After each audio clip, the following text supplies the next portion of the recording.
법의 여러분, 안녕하셨습니까? 오늘은 대구 청수사에서 공부를 하는 시간입니다. 어제 저희들은 이제 서울에서 대구 회장님 그리고 울산 법원님들과 함께 직지사에서 1박 2일 이제 함께 수행도 하고, 오늘 아침에는 직지사 주지스님하고 북다나라하고 직지사가 앞으로 모든 여러 불사, 우리 북다나라에서 행하는 수행 여러 가지 프로그램 이런 것들을 직지사에서 하게 될 경우에 직지사에서 적극 지원하겠다. 그리고 이제 직지사에서 도움을 필요로 한다면 우리 북다나라가 직지사에 여러 가지로 도움을 주겠다. 상호 협력하는 뭐 그런 걸 보고 이제 뭐 상호 양해각서라고 그럽니까? 영어로는 MOU라고 하던데 이렇게 이제 체결을 했습니다. 그래서 저희들이 이제 직지사를 한 집처럼 직지사와 북다나라가 한 집처럼 같이 협력하고 불교 발전을 위해서 함께 길을 가기로 그렇게 약속하는 아주 중요한 시간을 가졌습니다. 저는 이제 그 자리에서 직지사 주지스님에게 이런 말씀을 드렸습니다. 직지사 스님께서도 이제 요즘 우리 불교계의 현실이 참 어렵다. 여러 가지로 갈수록 어려움이 심화되고 있다. 뭐 이런 말씀을 이제 하시길래, 그건 이제 불상 불교가 한계에 온 것이다. 말하자면 부처님 모습을 만들어 놓고 그 앞에 절하고 기도하고 하는 이러한 불교는 사실은 불교의 본래 모습도 아닐 뿐더러 이제는 더 이상 이런 불교를 가지고는 현대인들의 삶 속에서 불교가 역할을 할 수가 없을 것이다. 그래서 저는 불상이 아닌 부처님의 가르침을 담고 있는 불경을 가지고 앞으로는 불교가 불경 중심으로 진행되어야 한다. 그런 의미에서 제가 불경을 만들었고, 이제 내년이면은 그 불경이 세상에 구체적인 모습을 가지고 나올 것이다. 우리 북다나라는 이 불경을 가지고 여러 가지 수행도 하고 신행 활동을 할 것이다. 그럴 때 직지사가 이러한 우리 북다나라 신행 활동에 도움을 줬으면 좋겠다. 이렇게 이제 말씀드렸더니 직지사 주지스님도 적극적으로 또 공감한다. 자신도 그걸 절감하고 있다. 그렇기 때문에 직지사도 북다나라의 활동에 대해서 관심을 가지고 적극 후원하겠다. 이런 아주 긍정적인 대화를 나눴습니다. 이번에 저는 이제 직지사에 가서 스님과 함께 나눈 이야기도 물론 중요하겠지만, 이러한 우리 불교계의 현실은 비단 직지사뿐이 아닐 것입니다. 대한민국에 있는 어느 사찰에 있던 의식이 있는 현재 우리 불교의 현실을 분명하게 이해하고 또 그 타결을 어떤 타결책을 구하는 스님들이라고 한다면 북다나라와 뜻을 같이 하지 않을 뿐이 없을 것이다.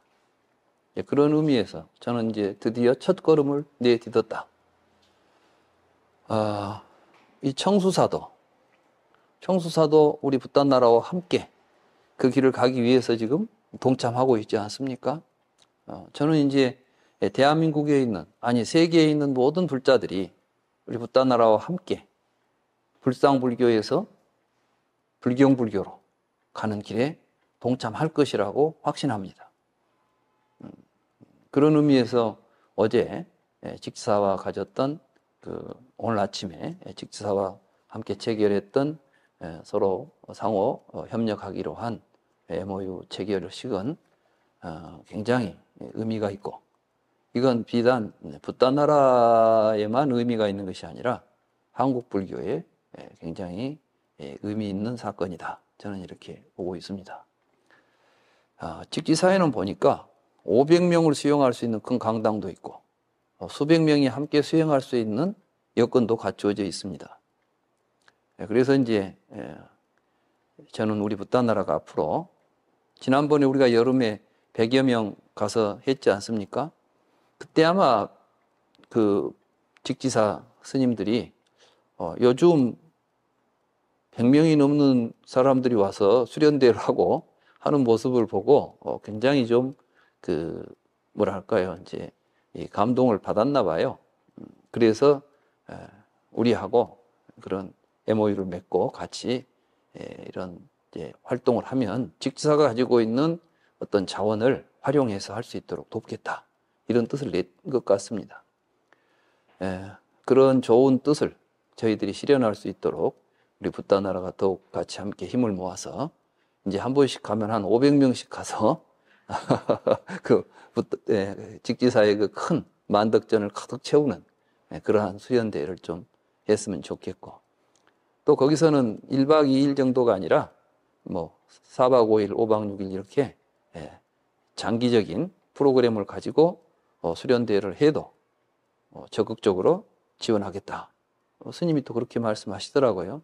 그래서 앞으로 이제 우리가 수행하는 데 필요한 도량은 이미 충분히 갖추어진 것 같습니다.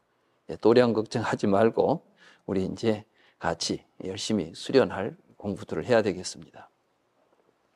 아울러서 요즘 이제 내년부터는 서울에 불교 명상 센터를 이제 개설을 하려고 합니다. 준비하고 있습니다.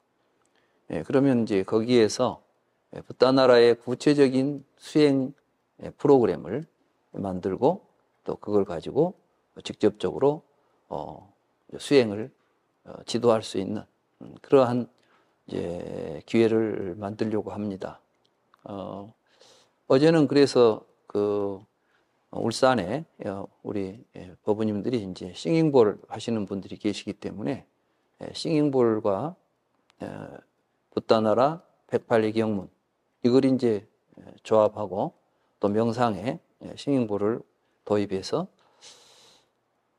어제 해보니까 그 싱잉볼과 명상이 굉장히 잘 어울린다는 것을 제가 느꼈습니다. 그래서 이제 우리 붓단 나라의 그 수행 하나의 그 방법으로 싱잉볼을 좀 도입을 해가지고 모든 법당에서 이제 뭐 이런 이 붓단 나라의 고유한 명상 프로그램을 진행할 수 있도록 이렇게 좀 앞으로 준비를 해야 되겠다, 이런 생각도 하게 됐습니다. 아무튼 이렇게 좋은 소식을 알려드리면서 오늘 공부를 시작하도록 하겠습니다. 저희들은 지난 시간에 둘모음, 안구따라니까야 둘모음 공부를 했습니다. 이제 오늘부터는 셋모음 부분을 공부하겠습니다. 전에도 말씀드렸듯이 이제 안구따라니까야에는 이렇게 주제별로 하나씩 주제의 수가 늘어남에 따라서 하나 모음, 둘 모음, 셋 모음 이런 식으로 경이 모아졌다, 이런 말씀을 드렸는데 오늘부터 공부하게 될 셋 모음은 전체가 16개의 품으로 되어 있고 그 안에 163개의 경이 들어 있습니다. 보통 이제 품은 한 10개 정도의 경을 모아가지고, 그러니까 품이라는 게 별 의미가 없이 10개를 모아갖고 한 다발씩 묶어놓은 거예요. 우리가 보통 뭐 계란도 10개씩 해서 한 줄 그러잖아요. 이런 것처럼 품 그러면은 10개씩 모아진 경인데, 그게 이제 좀 남으니까 마지막 치는 13개가 이제 모아져가지고 163개가 16개의 품 속에 들어있기 때문에 구성이 그렇다는 것이지, 품의 의미는 그다지 큰 내용상의 의미는 없습니다. 이 셋 모음에서는 그 가운데서 30개를 선정했습니다. 왜냐하면 좀 내용이 겹치는 것도 있고 또 보면 그다지 중요하지 않은 건데 셋이라는 숫자가 들어가니까 다른 데서 우리가 익히 알고 있는 내용들이 그 셋이라는 숫자 때문에 들어가서 셋 모음 속에 포함된 경전들 이런 것들이 다수 있었기 때문에 선정을 30개를 했고 그런데 전체적으로 볼 때 이 셋 모음이라고 하는 이 부분에서의 가장 핵심적인 주제는 업입니다. 업. 업이라는 말이 우리 불자들에게 굉장히 잘못 오해되고 있는 부분이 있습니다. 업을 좀 부정적으로 보는 경우가 있죠. 업이 많아가지고 업장이 두터워서 우리가 이제 업이라는 말하고 그 장애가 된다는 말이 결합되면서 업장이라는 말을 쓰지 않습니까? 그래서 업장이 두터워서 그래서 업을 소멸해야 된다. 그럼 업을 소멸하자는 것은 업을 짓지 말자는 이야기인가? 업을 소멸한다는 말이 뭘까? 근데 실제로 업을 소멸한다는 말은 불경에는 없습니다. 우리는 업을 소멸해야 된다는 말을 쓰는데 업이라는 걸 소멸한다는 말 자체가 어폐가 있어요. 소멸한다는 것은 있어야 없을 것 아니에요. 그러면 업이 존재해야 되잖아요. 존재. 무슨 존재가 있어야 없애지요. 여기에 이 막대기가 있으니까 이걸 없앤다, 치운다 이런 의미인데 그러면 왜 우리는 지금 업장이라는 말을 쓰고 업을 없앤다는 말을 하게 될까요? 그것은 우리가 어떤 일을 하면 업이라는 것이 실제로 세상에 존재하고 있다는 생각을 해요. 그래서 이것이 있어가지고 우리를 어디로 끌고 다닌다고 생각합니다. 맞죠? 그래서 업을 실제화 시켜놓고 있어요. 이게 이제 우리가 살면서 쌓아놓은 업이 많이 있으니까 이걸 갖다가 치워버려야 돼. 그러니까 이건 장애물이죠. 그럼 부처님께서 하신 업이라는 개념이 그런 말이었을까요? 부처님께서 깨달은 부처님의 깨달음의 핵심을 한마디로 말한다면 업보는 있으나 작자는 없다는 것이었습니다. 그러니까 우리가 살다는 거, 우리가 삶이라는 게 이제 업이죠. 우리가 살면 삶에 의해서 그것이 어떤 영향을 미친다는 거예요. 내가 오늘 어떤 행동을 하면 그 다음 나의 삶에 내가 했던 행동이 반드시 영향을 미치죠. 이게 이제 업보라고 부르는 거예요. 그러니까 업과 보는 떨어져 있지 않습니다. 그래서 항상 부처님은 업보라는 말을 동시에 많이 씁니다. 그런데 우리는 어떤 생각을 하냐면 업과 보를 시간적으로 분리시킵니다. 그래서 내가 지금 업을 지으면 다음에 보를 받는데 업을 지어서 보를 받는 동안 동일한 존재가 있다는 가정을 하죠. 어제 내가 업을 지었는데 오늘 내가 그 과보를 받습니다. 그러면 우리는 그때 업을 지어서 과보를 받는 동안 나는 존재했다고 보지 않습니까? 그래서 시간적으로 지속적이고 존속적이고 변치 않는 실체로서의 내가 있다는 생각을 하면서 살고 있는 것입니다. 이게 중생들의 생각입니다. 이 생각에서 벌어지는 게 생사입니다. 그러니까 부처님이 생사를 이야기할 때에는 그로 인해서 윤회가 있다는 말도 하시는 거예요. 그러나 이것은 착각에서 나온 이야기지 진실을 가지고는 진실의 입장에서 본다면 업보는 있지만 작자는 없다는 거예요. 작자가 없다는 것은 업을 지어서 그 과보를 받는 존재는 없다는 것입니다. 이게 불교를 공부하는 분들에게 굉장히 난해한 부분입니다.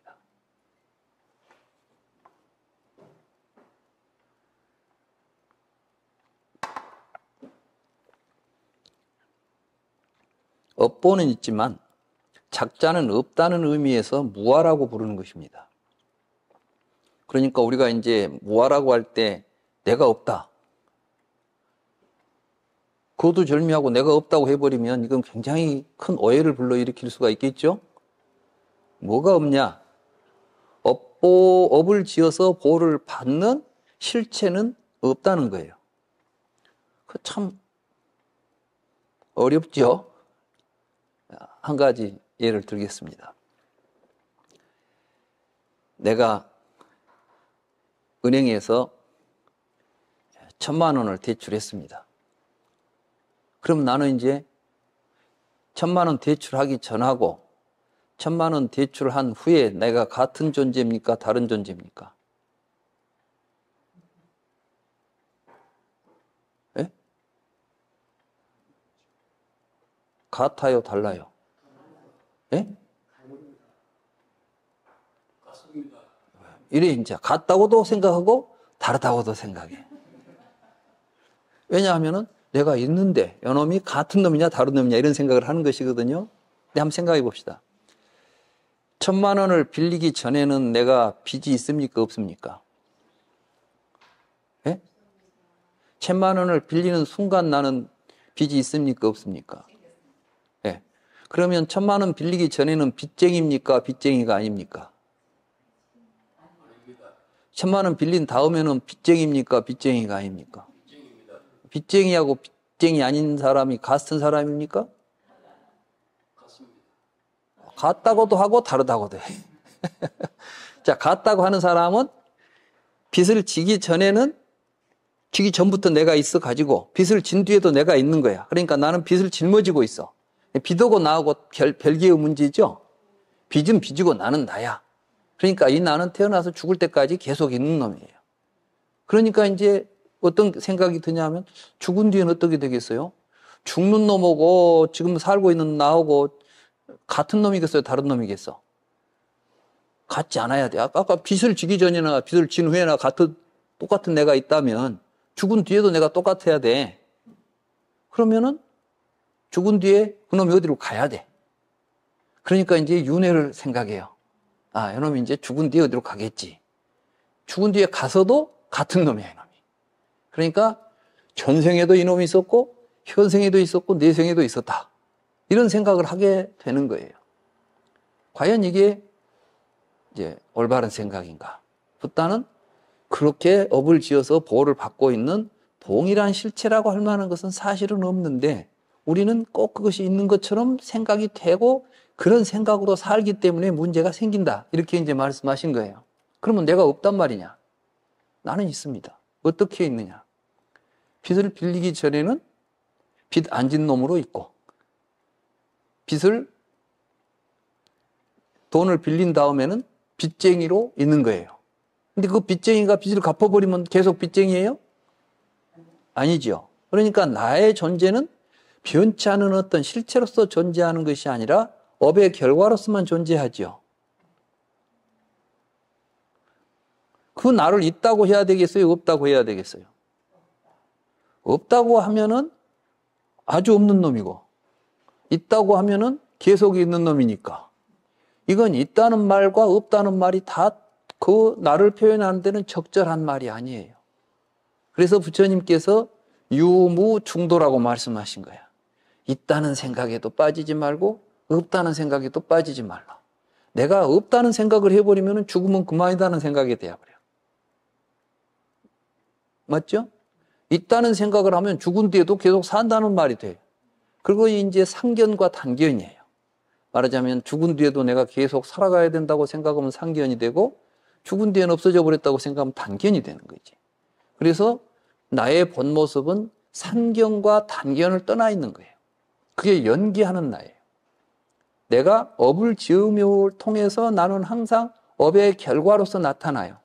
근데 업을 짓고 결과가 나타날 때까지 뭐 시간이 많이 걸릴 수도 있고 적게 걸릴 수도 있지만은 가장 기본적으로는 업과 보는 같이 나타나는 거예요. 무슨 의미인지 아시겠죠? 그래서 이게 보통 일이 아니에요, 사실은. 붓다가 깨달은 연기법, 업보는 있으나 착자는 없다 이런 것은 우리가 지금까지 상식적으로 생각해 온 우리의 사고방식을 가지고 금방 이해가 되는 그러한 내용이 아니기 때문에 우리는 이제 공부를 좀 해야 됩니다. 그 어떤 공부를 해야 되느냐? 내가 하고 있는 내 생각의 구조가 뭐가 잘못됐는지를 깨달아야 되는 거예요. 우리는 지금 그저 누구나 똑같이 생각하는 줄 알아요. 그런데 우리의 생각은 생각을 할 수 있는 구조가 있어요. 근데 그 구조가 태어나면서부터 모든 인간에게 똑같이 주어져 있는 게 아니라 삶을 통해서 만들어져 있어요. 그리고 그것이 사회적으로도 형성되고 개인적으로도 형성되어서 굉장히 복잡한 구조를 가지고 있는 것입니다. 조선시대 때 태어나면 조선시대 사고방식으로 살 수밖에 없는 구조로 태어나면서부터 그게 이제 입력이 되는 거예요. 그럼 우리는 지금 내가 어떠한 사상에 의해서, 어떠한 조건에 의해서 내 의식 구조가 만들어진지를 전혀 살펴본 적이 없죠. 내가 생각하는 것은 너무나 당연하고 원래부터 이렇게 생각하도록 사람들은 다 되어 있다고 생각하지 않습니까? 그렇지 않다는 거예요. 업보라는 거예요. 말하자면 우리의 사유구조 자체가 업의 결과물이에요. 그러니까 우리의 생각을 바꿔서 바른 생각을 하려고 한다면 업을 지어야 되겠어요? 안 지어야 되겠어요? 업을 지어야지. 어떤 업을? 바른 업을. 이게 이제 선업인 거예요. 수행은 선업입니다. 수행을 하는 이유는 뭐냐? 수행도 업이에요. 업을 없애려고 하는 게 수업하는 게. 우리는 근데 자꾸 수행을 업을 없앤다는 데만 치중을 하니까 뭘 하려고 하질 않아. 욕심도 부리면 안 돼. 뭘 해서도 안 돼. 그러니까 불교의 업설을 오해하니까 불교 공부를 하면은 무기력해지고 할 일 없이 되는 거야. 그래가지고 아무것도 안 하고 깊은 산속에 들어가서 오랫동안 아무것도 안 하고 있으면 훌륭한 사람처럼 느끼는 거예요. 왜? 저 사람은 어떻게 저렇게 업을 안 짓고 살 수 있을까? 업을 안 지키면 어떻게 안 져요? 밥 먹는 것도 다 업이고 우리 일상이 다 삶인데 부처님은 바른 삶을 가르친 거예요. 이제 업이라는 말은 그래서 업에는 선업과 악업이 있습니다. 부처님은 선업을 짓도록 했고 악업을 짓지 않도록 가르친 거예요. 그래서 칠불동계가 있죠. 칠불동계에 보면 제약막작하고 그러니까 모든 악을 짓지 말고 중선봉행하라. 모든 착한 일은 행하라. 받들어 행하라 그랬잖아요. 그렇게 해서 어떻게 돼요? 그렇게 하면 뭐가 되냐 하면 자정기심이 돼. 스스로 자기 마음을 맑히게 되는 거예요. 그러니까 우리가 이제 마음을 맑히기 위해서 공부를 하지 않습니까? 우리 마음이 청정해지도록 공부를 해야 되는 거 아니겠어요? 어떻게 하면 마음이 청정해집니까? 부처님 말씀은 이거예요. 못된 짓 하지 말고 좋은 일을 많이 하면 마음이 착해진다. 마음이 깨끗해진다. 이게 부처님의 가르침이다. 모든 부처님은 그걸 가르쳤다는 거예요. 그럼 여기에서 이제 선은 뭐고 악은 뭐겠어요? 제가 항상 드리는 말씀이지만 불교에서 선악은 부처님이 정해놓고 이건 선이니까 행하라. 이건 악이니까 하지 마라. 이렇게 만들어진 것이 아니에요. 다른 모든 종교는 선악을 누가 판별하냐 하면 절대자가 판별합니다. 그래서 이제 기독교 예를 들면 십계라고 하는 계명이 있죠. 십계를 누가 만들었어요? 신이 만들었어요. 그랬다고 그래. 신이 만든지 안 만든지는 모르겠는데 모세가 뭐 산에 올라갔더니 하늘에서 십계명을 돌에다 새겨주더라는 거야. 그래서 그걸 갖고 내려와가지고 사람들한테 신이 우리에게 명령했다 이겁니다. 이게 신의 명령에 따르는 것이 선이에요. 맞죠? 그러니까 전쟁을 해라. 그러면은 전쟁을 하는 게 선이겠어요? 전쟁을 하지 않는 게 선이겠어요? 하나님이 시켰으니까 해야지. 우리는 몰라. 신이 얼마나 깊은 뜻을 가지고 있는지 우리는 알 수가 없어. 그러니까 알라고 해서도 안 돼. 신이 시킨 대로 하면 되는 거야, 그냥. 이게 선이에요. 그러니까 그것 때문에 다른 사람이 죽든 뭐 하든 이런 것은 아무 안중에도 없어. 그러니까 십자군 전쟁을 하고 막 하면서 전쟁을 하면서도 이거는 성전이야, 이제. 거룩한 전쟁. 사람을 죽이는데 거룩해, 이게. 부처님의 가르침 속에는 어떤 일이 있어도 살생하지 말라고 가르칩니다. 서로 네가 죽더라도 남은 죽이지 말라고 가르치고 있는 게 부처의 가르침이에요. 왜? 그게 이제 법구경에 나오죠. 원한에 의하여 살아앉지 않는다. 가라앉지 않는다. 원한은 잊어버려야 가라앉는다. 그러니까 다른 사람이 너에게 어떠한 일을 저지르더라도 너는 타인에 대해서는 악의를 가져서는 안 된다. 왜? 네가 다시 악의를 갖게 되면 그것은 점점 커져가지고 더 큰 불행으로 확산될 것이다. 만약에 이 가르침을 우리 인류가 일찍이 받아들였다면 이미 이 세상에 전쟁이라는 단어도 사라졌을 것입니다. 그런데 보면 전부 다 원수감리라고 일이 벌어지잖아. 하다못해 무협소설을 보더라도 무협소설 출발이 무엇으로 시작되냐면 원한이 맺히게 됩니다. 세계의 역사가 원한이 맺혀가지고 원한 풀다가 조상 대를 이어서 자손 대를 이어서 한풀이 하다가 끝나는 거야, 이게. 우리 인류 역사가 이렇게 돼 있어. 부처님은 그래서는 안 된다는 거예요. 왜? 업이 사람을 죽이고 다른 사람을 해치는 것은 곧 그 칼날이 나에게로 오게 돼 있잖아요. 이 점을 명심하고 살아야 된다. 그래서 붓다는 절대 자비를 가르쳤습니다. 예를 들자면 석가족이 꼬살라족에 의해서 몰살을 당합니다. 내 동족이 몰살을 당했을 때 여러분들 속에서 뭐가 올라오겠어? 내 동족을 몰살시킨 적군에 대해서, 적에 대해서 분개심이 올라오지 않겠어요? 내가 지금 출가해가지고 뭐 비구들 데리고 다닐 때냐, 지금. 나도 총을 들고 칼을 들고 이제 꼬살라로 쳐들어가야 되겠다. 이런 생각을 일으켜도 우리가 보면 통쾌하죠. 그런데 붓다는 이 얼마나 무서운 업이냐. 왜냐하면 꼬살라가 시달타의 그 카필라성을 친 이유가 있어요. 공연히 친 게 아니야.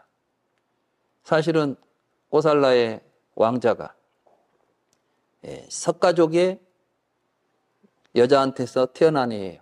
그러니까 석가족이 외갓집인 거예요. 근데 꼬살라라고 하는 나라의 그 왕들이 아마 이 카필라에서 보는 석가족이 볼 때는 혈통적으로 볼 때 좀 자기들보다 낫다고 생각했어요. 천하다고. 그런 게 차별심이 있지. 그래서 이제 근데 힘은, 나라의 힘은 저쪽이 더 강해. 우리도 옛날 조선시대 때 그랬죠. 우리 집은 양반인데 재산이 없어. 근데 저 집은 상놈인데 돈은 많아. 근데 거기서 혼사가 좀 청해 와요. 그러면은 기꺼이 하겠어요? 좀 꺼려지겠어요? 저런 상놈의 집안에 혼사를 해야 돼 말아야 돼 이제. 이런 지경이 사실은 카필라국의 이제 당면 과제가 된 거예요. 그래서 어떤 결론을 내렸냐면 용모가 빼어나고 똑똑한 하녀를 공주라고 속여서 시집 보내기로 한 거야. 그래가지고 공주라고 속여서 저쪽으로 이제 꼬살라의 아마 꼬살라의 파사익 왕에게 보낸 거예요. 근데 그때는 이 꼬살라라고 하는 나라가 굉장히 큰 나라입니다. 요즘으로 말하면은 이제 인도에 두 개의 강대국이 있습니다. 마가다하고 코살라라고 하는. 근데 그 코살라의 왕이 그 카필라성에서 보낸 하녀하고 결혼해가지고 얘를 낳은 게 유리왕자라는 왕자를 낳은 거예요. 근데 이 왕자가 이제 7살 때인가 외갓집에 온 거예요. 와가지고 놀다가 이 카필라국의 그 이제 제사를 모시는 이제 조상을 모시고 제사를 모시는 사당에 올라가서 거기 가서 막 그 재단에 올라가서 논 거야. 꼬매가 뭘 알겠어요. 그냥 뛰어놀다 보니까 이제 막 올라가서 안 될 뒤로 올라가 버린 것이지. 근데 그걸 보고 그걸 저 종년의 자식이 감히 신성한 제단에 올라갔다고 그렇게 말해버린 거예요. 이런 종년의 자식이 더럽게 신전에 올라가서 신전을 더럽혔다고 말해버린 거예요. 근데 그 왕자가 어떻게 생각했겠어요? 천하의 대국의 왕자인데 내가 종년의 자식이라. 그럼 어머니가 종이었단 말이냐. 그때부터 이제 돌아와가지고 하인을 하나 두고 너는 내가 아침에 일어날 때마다 내가 들었던 그 말을 나에게 들려다오. 이렇게 이제 원한을 키운 거예요. 그래가지고 결국은 자기가 이제 장성해서 힘이 생기니까 아버지를 시해버립니다. 자기가 왕이 된 다음에 제일 첫 번째 목표가 뭐겠어요? 무엇 때문에 왕이 되려 했겠어? 이 분을 풀어야 되겠다. 내가 당한 이 모욕을 내가 갚아줘야 되겠다. 그래가지고 군사를 이끌고 카피라를 쳐들어오는 것입니다. 부처님은 이제 그 사실을 잘 알고 있기 때문에 그래서 그들이 쳐들어올 때 부처님이 그 군사들이 오는 길목에 서 있었어요. 그리고 나뭇잎이 다 떨어진 그 나무 밑에서 햇볕이 내리쬐는데 나뭇잎이 하나도 없는 나무 밑에 앉아 있으니까 그 왕이 보고 아니 세존이시여 저렇게 옆에는 나무가 잎이 무성한 나무가 있는데 왜 이렇게 앙상한 나무 밑에서 햇빛에 더위를 이렇게 겪고 계십니까? 그러니까 친족의 그늘이 참으로 서늘하다오.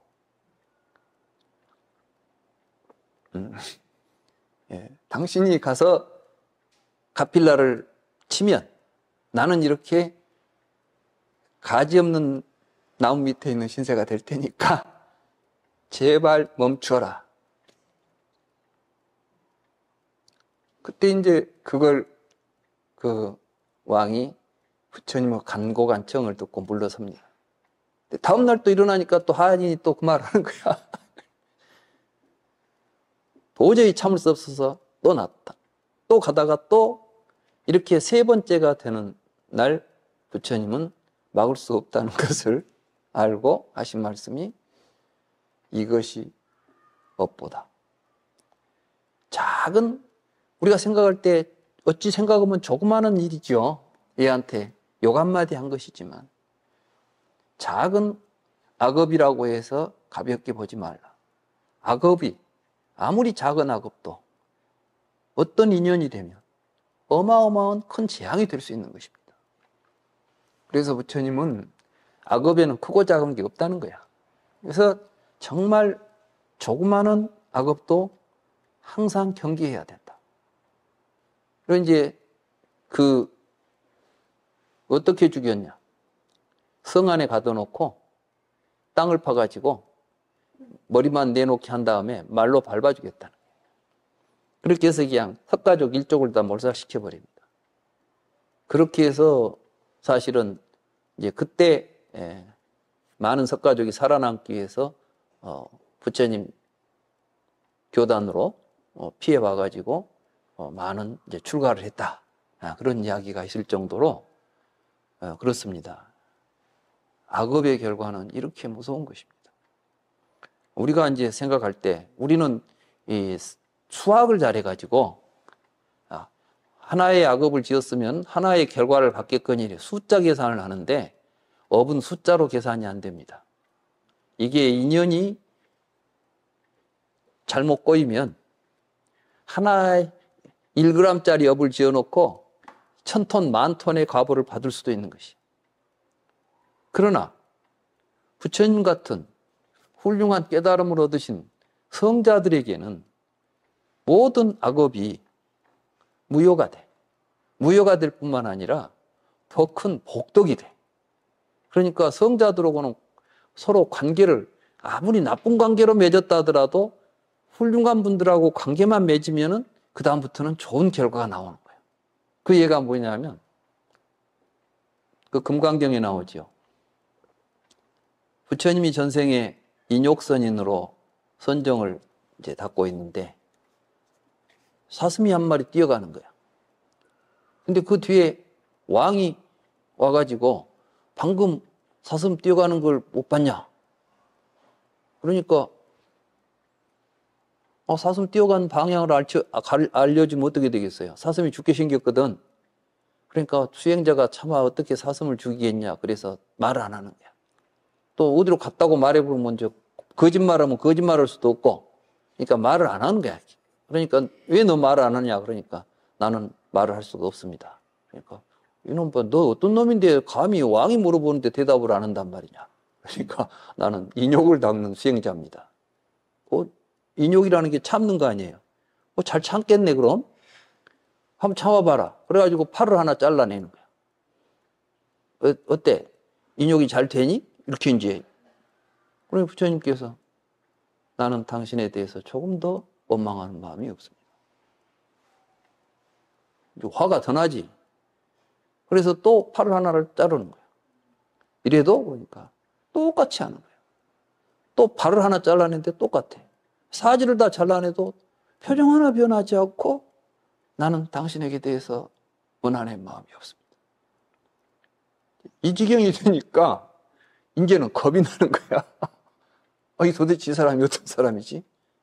그래서 이제 부들부들 떨면서 들고 있던 칼이 저절로 땅에 떨어지고 온몸에는 막 소름이 돋고 온몸에 털에 모공이 막 곤두섰다는 표현이 나옵니다. 그러면서 당신은 어떠신 분입니까? 어째서 이렇게 험한 꼴을 당하면서 참고 있는 것입니까? 이렇게 물어보니까 나는 일체 중생을 건지겠다는 원을 세우고 수행하는 사람이다. 근데 어떻게 당신에게 대해서 원망하는 마음을 일으키겠느냐? 그러면서 이제 두 가지 버전이 있어요. 하나는 무엇이냐면 당신은 내가 인욕을 닦는 데 도움을 줬다. 그래서 내가 당신에게 그 보답을 하겠다. 내가 만약에 처음 깨달음을 이루게 된다면 맨 처음 당신을 내가 가르치겠다. 그 법을 전해주겠다. 이렇게 이제 했다는 이야기가 있고, 하나는 나 같은 수행자에게도 저렇게 잔인한데 일반 사람들에게는 얼마나 잔인하겠는가. 저 잔인한 사람을 제도하지 않는다면 세상은 얼마나 고통스럽겠는가.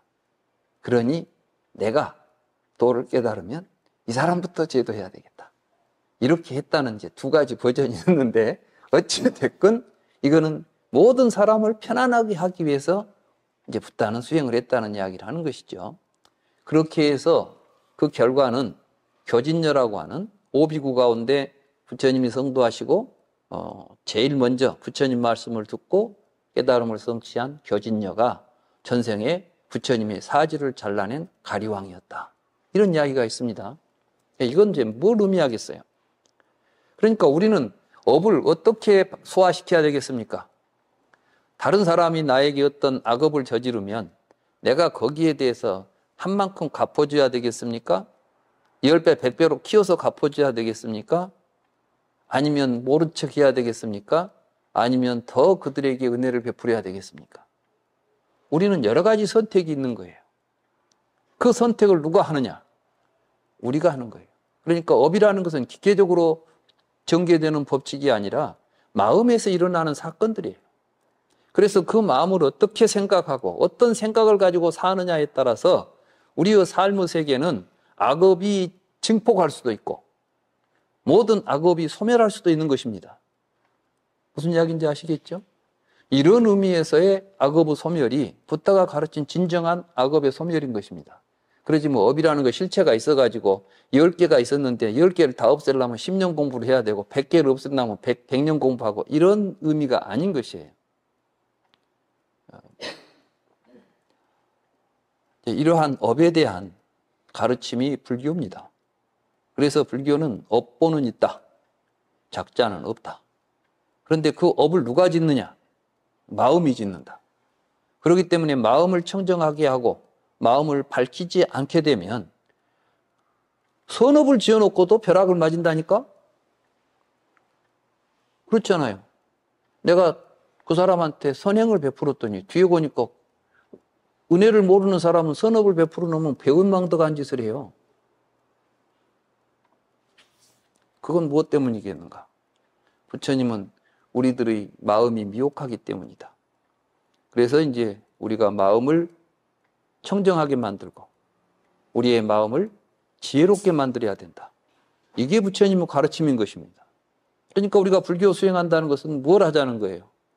우리는 요즘 명상이라는 이름 아래서 명상만 하면 뭐가 될 것 같은데 앉아서 명상해가지고 해결되는 거 별로 없어요. 그냥 좀 있으면 마음이 편안해지긴 하지만 궁극적으로는 바른 업을 지어야 되는 것입니다. 그러니까 불교 명상의 핵심은 정견을 가지고 바른 삶을 살자는 것입니다. 뭐 불교 명상 해가지고 선정하고 선정을 닦으면 갑자기 뭐 신통이 터지고 이런 건 다 거짓말입니다. 나는 아직까지 그 해가 신통 터진 사람 본 적이 없어요. 신통 말은 많이 들었는데 아직까지 신통을 부린 사람을 내가 아직 본 적이 없습니다. 내 주변에 불교에 수행도 많이 하고 하신 분들이 많지만은 또 진정으로 수행하신 분들이 신통을 자랑한 적도 없습니다. 우리는 요즘 불교를 이제 명상 이런 것들을 너무 근본적인 의미를 잘 모르고 있는 것 같아서 불교는 부처님의 가르침은 한마디로 말하면은 제약 막작하고 중선 봉행하라. 그래서 자정지심하라. 우리는 바른 삶, 좋은 삶을 통해서 우리의 마음을 청정하게 해서 행복한 삶, 다른 사람에게 베푸는 삶, 이런 삶으로 나아가자는 것이 불교의 근본 가르침이다. 그런 이야기들이 주제가 돼가지고 이 세 번째 셋 모음을 형성하고 있다고 보시면 되겠습니다. 여기에 이제 여러 경들 가운데 제가 해제를 통해서 몇 가지 소개를 한 게 있습니다만은 뭐 다 읽기는 그렇고 이제 첫 번째 셋 모음 첫 번째 경은 어리석음입니다. 세존께서 사와티의 제따와나 아나타 핀디카 사원에 머무실 때 세존께서 비구들에게 말씀하셨습니다. 비구들이여 어떤 두려움이건 모든 두려움은 어리석기 때문에 생긴 것이지 현명하기 때문에 생긴 것이 아니라 비구들이여 어떤 재난이건 모든 재난은 어리석기 때문에 생긴 것이지 현명하기 때문에 생긴 것이 아니라 비구들이여 비유하면 갈대집이나 초가집에서 일어난 불이 해벽을 칠하고 빗장을 잠그고 창을 닫아 바람을 막은 누각을 태우듯이 비구들이여 어떤 두려움이건 모든 두려움은 어리석기 때문에 생긴 것이지 현명하기 때문에 생긴 것이 아니라 비구들이여 어떤 재난이건 모든 재난은 어리석기 때문에 생긴 것이지 현명하기 때문에 생긴 것이 아니라 비구들이여 이와 같이 어리석으면 두려움과 재앙과 재난을 초래하고 현명하면 두려움과 재난과 재앙을 초래하지 않는다오. 비구들이여 현명하면 두려움과 재앙과 재난이 없다오. 비구들이여 그러므로 나는 어리석다고 알려진 자가 갖춘 세 가지 법을 버리고 현명하다고 알려진 자가 갖춘 세 가지 법을 받아 지니겠다라고 공부해야 한다오. 비구들이여 이와 같이 공부해야 한다오. 여기서 이제 이걸 이제 삼법이라고 한 것, 셋 모음에 이 경이 들어있는 것은 바로 이렇게 어리석다고 알려진 자가 갖추는 세 가지 법, 또 현명하다고 알려진 자가 갖춘 세 가지 법에 대한 이야기를 하고 있기 때문입니다. 그러면 그 구체적인 것은 무엇인가? 그것은 뭐냐면 신구의 삼업을 이야기하는 거예요. 그러니까 이제 현명하다고 알려진 사람은 무엇을 하느냐? 몸과 말과 마음으로 좋은 일을, 착한 일을 한다는 거예요. 어리석은 자는 몸과 말과 마음으로 악행을 행한다는 것입니다. 그래서 우리들이 겪게 되는 두려움 또는 어떤 재앙, 재난은 모두가 다 업의 결과다. 그 이야기를 제가 하고 있는 거예요. 그리고 이제 업에는 몇 가지가 있다고요? 세 가지가 있다 그랬죠? 그 세 가지 업이 이제 신구의 삼업이라고 그러죠? 네, 그렇습니다. 어떤 분들은 이제 업을 짓는 것은 수행이 아니고 업을 안 짓는 것, 업을 멸하는 것이 수행이다라고 말하는데 그건 말이 안 되는 이야기죠. 업은 착한 업이 있고 악한 업이 있는데 착한 업은 우리에게 모든 행복을 가져다 주고 악한 업은 우리의 삶을 고통으로 몰아넣는다. 이걸 이제 이 경에서 강조하고 있는 것입니다. 3-2 모습입니다. 비구들이여 어리석음도 업의 모습으로 드러나고 현명함도 업의 모습으로 드러나며 통찰지도 업의 모습으로 드러난다고. 제가 통찰지라고 번역한 것은 반야입니다. 반야, 지혜. 비구들이여 세 가지 법을 갖춘 사람은 어리석다고 알려진다고. 그 셋은 몸으로 행하는 악행, 말로 행하는 악행, 마음으로 행하는 악행이라고. 비구들이여 이 세 법을 갖춘 사람은 어리석다고 알려진다고. 우리는 마치 다른 사람을 속이고 못된 짓을 하면서 영리하고 똑똑하다고 생각하는 사람들이 있죠. 근데 알고 보면 그 사람들이 가장 어리석은 사람들이라는 것입니다. 비구들이여 세 가지 법을 갖춘 사람은 현명하다고 알려진다고. 그 셋은 몸으로 행하는 선행, 말로 행하는 선행, 마음으로 행하는 선행이라고. 비구들이여 이 세 법을 갖춘 사람은 현명하다고 알려진다고. 비구들이여 그러므로 나는 어리석다고 알려진 사람들이 갖춘 세 가지 법을 버리고 현명하다고 알려진 사람들이 갖춘 세 가지 법을 받아 지니겠다라고 공부해야 한다고. 비구들이여 이와 같이 공부해야 한다고. 이제 우리가 불교 공부하다 보면 좀 심오하고 뭔가 좀 우리가 모르는 뭘 좀 이야기했으면 뭐 그런 이야기들이 있으면 좀 관심이 많이 가지요. 뭐 산매에 깊이 들어가면 뭐가 보이고 막 이런 이야기 하면 하면 뭐가 좋을 것 같고 우리 주변에 보면 또 어디 가서 뭐 이빠사나를 했더니 뭐 전생이 보이더라 뭐 이런 이야기 하니까. 근데 제가 보니까 불경에 그런 이야기는 별로 없어요. 사실 이런 이야기들인데 이야기는 좀 시시해 보이잖아요. 네, 아닙니다. 굉장히 중요합니다. 근데 중요한 건 뭐냐면 그럼 뭐가 선이고 뭐가 악이냐는 것이에요. 아까 제가 이야기했죠. 기독교나 다른 종교에서는 뭐죠? 신의 명령이 선이에요. 신의 명령을 어기는 것이 악이고. 그런데 불교에서는 뭐가 선이냐? 우리의 삶을 행복하게 해주는 것이 선이고 우리를 불행하게 만드는 것이 선입니다. 그러니까 두려움과 어떤 재앙과 재난을 일으킨다면 그것은 뭐예요? 악행입니다. 그런데 두려움을 없애주고 재앙과 재난을 없애주고 우리들의 마음을 편안하게 해주고 우리를 행복하게 해준다면 이것이 선행이죠. 그러니까 이제 지혜가 뭐냐? 반야. 반야가 그걸 알아내는 거예요. 이것은 이렇게 행동하면 우리에게 이익이 되겠구나. 이걸 아는 힘을 반야라고 그럽니다. 그러니까 결국 반야 바라밀다라는 것도 뭐예요? 반야가 있어야 무엇이 옳은 것이고 무엇이 착한 것인지를 알아서 그걸 실천해야만 행복해질 수 있다. 이게 반야 바라밀이에요. 관자재 보살 행심반야 바라밀다시 조견오온 개공 도일체고익 이렇게 나오죠? 반야심경 나오지 않아요? 거기에서도 관자재 보살 행심 반야 바라밀 했다는 것이 뭐예요? 깊이 통찰해가지고 뭘 알았다는 거예요? 이것이 우리가 해야 될 마땅히 해야 될 좋은 일이다. 이것이 해서는 안 될 못된 일이다. 이걸 반야로서 통찰해가지고 실천하니까 뭐가 됐다는 거예요? 괴로움이 안 생기더라는 거예요. 어렵게 생각하지 마세요.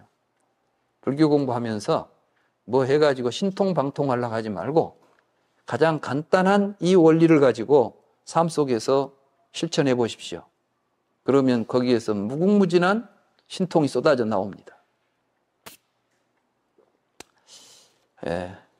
어제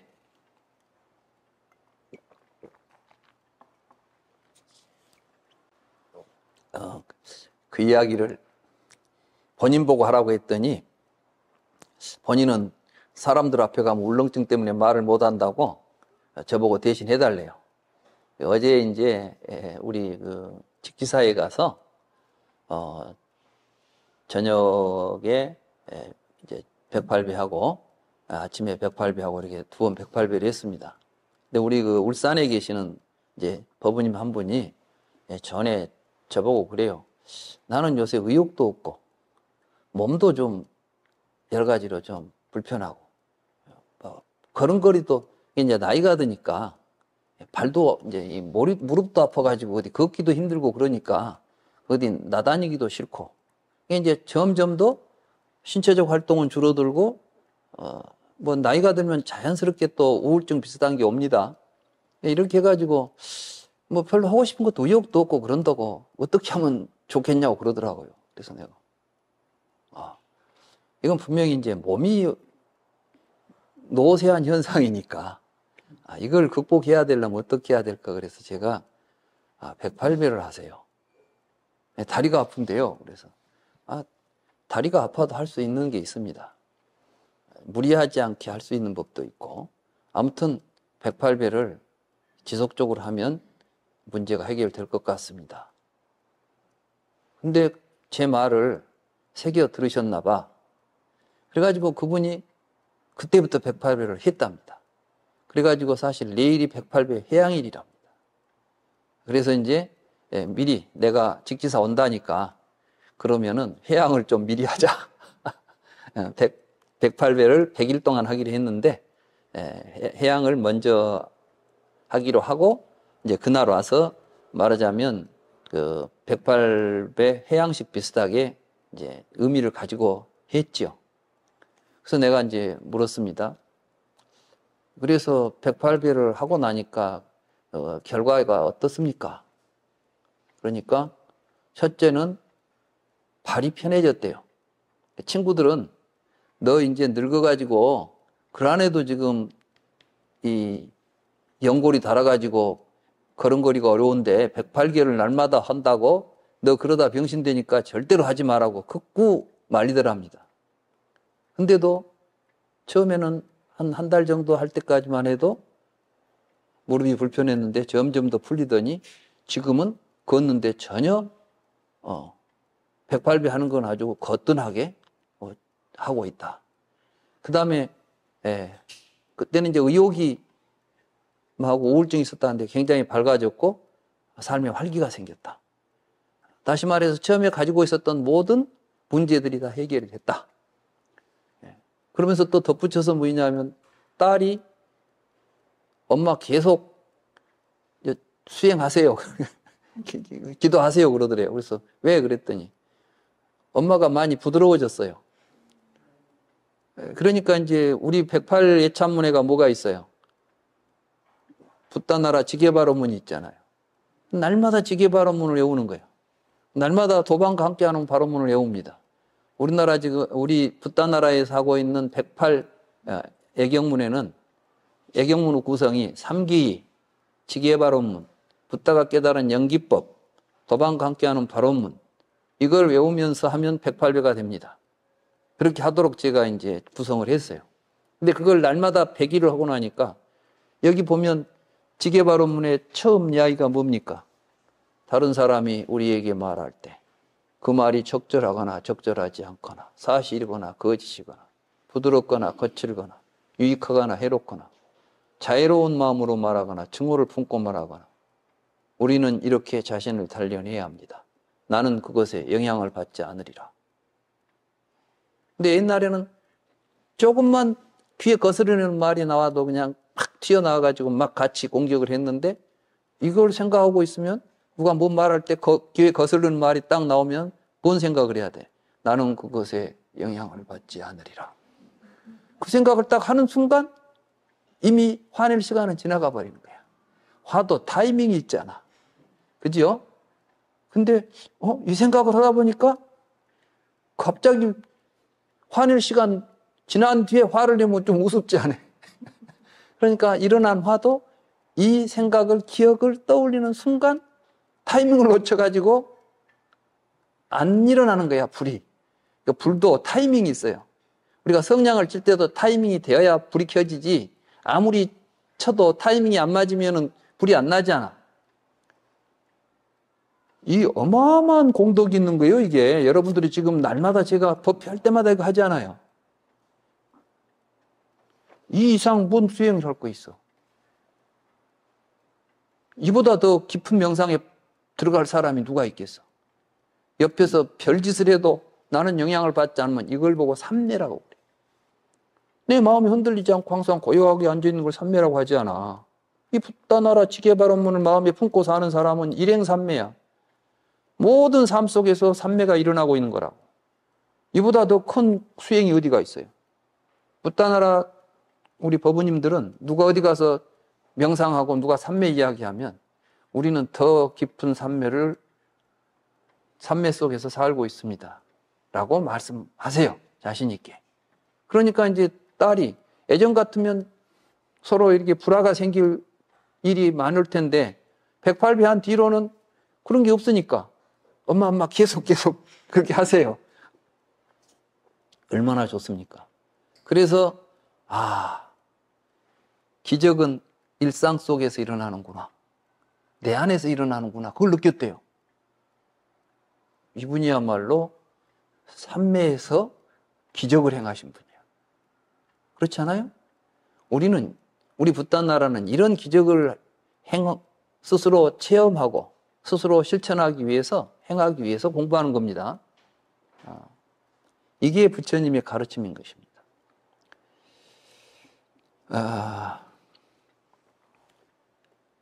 그래서 여기 이제 우리는, 불교는 같이 행복해지는 게 최상의 선이에요. 그리고 부처님은 행복은 혼자서 오지 않는다는 거야. 자, 한번 생각해 봅시다. 우리 같이 뭐 하는데 누가 나한테 뭐 말을 거니까 내가 화풀이를 했더니 속이 시원하죠? 그래요, 그래 안 해요? 근데 그 뒤 것이 좋아요, 안 좋아요? 나는 시원했는데 상대방은 어땠겠어? 내가 시원하니까 상대방도 시원했을까? 아니지. 이제 상대방은 속에 이제 원한이 생겼지. 그 다음에 반드시 가품이 올 거예요, 이제. 내가 주먹을 쥐면 몽둥이가 온다니까. 이게 폭력의 법칙이에요. 그러면 그 뒤에 그것 때문에 내가 얼마나 또 고통을 겪어. 근데 행복은 어떻게 와야 돼요? 내가 행복을 줬더니, 내가 주먹만큼 행복을 줬더니 다음에는 바가지로 행복을 갖다 주는 거야. 이렇게 하면 행복이 증폭되는 거예요. 이게 불법이에요. 그러니까 우리가 불교를 공부한다는 것은 이렇게 좋은 삶을 살자. 선행을 행하자. 뭐가 선이냐? 항상 명심하십시오. 나도 행복하고 상대방도 행복하게 만드는 것이 선이다. 나만 행복하고 상대방이 불행해진다면 그것은 선행처럼 보이지만 악행이다. 꼭 명심하십시오. 그렇게 살아야 됩니다. 그 길이 있습니다. 여기에 우리는 분명하게 부처님이 업도 모습으로 나타난다. 업의 모습은 뭐예요? 업은 바로 신구의 악행. 이것은 어리석은 사람이 갖춘 모습이다. 현명한 사람이 갖춘 모습은 어떤 것이냐? 신구의 삼업이 선행이다. 우리의 삶은 생각을 하고 말하고 행동하는 것이 우리의 삶의 전부입니다. 그래서 부처님은 세상에 업은 세 가지가 있다 그렇게 말씀하신 거예요. 어느 누구나 이런 이야기를 하지 않습니다. 당연한 것처럼 보이죠? 업이 세 가지라는 거. 근데 인도에서 당시에 업 가운데서 신업만을 업이라고 생각해요. 그러니까 이제 자인학교 같은 경우는 내가 생각을 하든 말을 하든 그것은 효과가 없어. 내가 직접 몸으로 실천하는 것이 업으로서 효과를 내요. 이런다고 보기 때문에 이제 이 신업을 최고로 중요하게 생각했는데 부처님께서는 업의 출발점은 마음이다. 마음이 움직이니까 말도 하고 행동도 하지 않습니까? 그래서 모든 업은 사실은 의업이다 그랬어요. 그러니까 마음을 청정하게 만들고 마음을 다스리는 일이 중요하다. 마음 다스리는 게 수행이라고 그랬죠. 왜 마음을 다스려야 됩니까? 우리 마음을 잘 다스려야만 선업을 행할 수 있으니까. 마음을 산매에 깊이 들어가서 뭐 하면 뭐 신통방통한 걸 보고 뭐 이런 것 때문에 수행하는 거 아니에요. 불교 수행의 목적을 분명하게 우리는 알아야 됩니다. 옆에서 그런 이야기 하면 거들떠도 보지 마세요. 다 거짓말이니까. 속지 말고 부처님 말씀대로 하세요. 부처님 말씀에는 뭐라고 그랬어요? 신구의 삼행.